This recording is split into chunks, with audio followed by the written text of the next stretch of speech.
అంటే మీరు ఆంధ్ర వాళ్ళు అప్పుడు అనుకుంటా కదా, అప్పుడు కూడా ఆంధ్ర వాళ్ళ అప్పుడు ఐఎమ్ నాట్ ప్రెగ్నెంట్, కానీ ఆంధ్ర వాళ్ళ అప్పుడు 4 ఏరియాస్ నుంచి 4 ట్రైన్స్ వేశారు. ఒక ట్రైన్కి నేను ఇన్ఛార్జ్. సో ఆ ట్రైన్లో ఉండే హైదరాబాద్ నుంచి నేను వెళ్తున్నాను, తిరుపతి నుంచి, విజయవాడ నుంచి, విశాఖపట్నం నుంచి 4 ట్రైన్స్, నిమ్మకూరు అనేటువంటి ఊరు వెళ్తున్నాము, అక్కడ ఈవెంట్. సో ఈ ట్రైన్ దిగిన తర్వాత ఒక బస్సు ఇచ్చారనమాట. అందులో వచ్చినటువంటి నాకు హోస్ట్, ఇంకో హోస్ట్, అందరం కలిసి అందులో ఎక్కేసి వెళ్తూ ఉంటే ఆ బస్సు ఏ స్పీడ్లో వెళ్తుందంటే మమ్మల్ని ఎడ్ల బండ్లు దాటేసి వెళ్ళిపోతున్నాయి అనమాట. మా బస్సు మీదకి అక్కడ చూస్తే ఎలా ఉందంటే తిరునాళ్ళలాగా ఉంది, జనాలు అందరూ వెళ్తున్నారా, వెళ్తూ ఉన్నారనమాట. సో మా బస్ మీద కూడా ఎక్కేశారు, మా బస్ కిటికీలోంచి కూడా వచ్చేస్తున్నారు లోపలికి. అప్పుడు ఇన్ఫర్మేషన్ ఏమొచ్చిందంటే అక్కడ ఊరు నిండిపోయింది, మీరు అటు రాకండి అని చెప్పారు.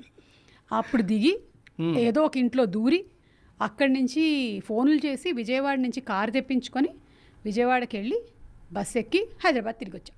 అబ్బా, అది వచ్చేవారు కాదేమో మళ్ళీ.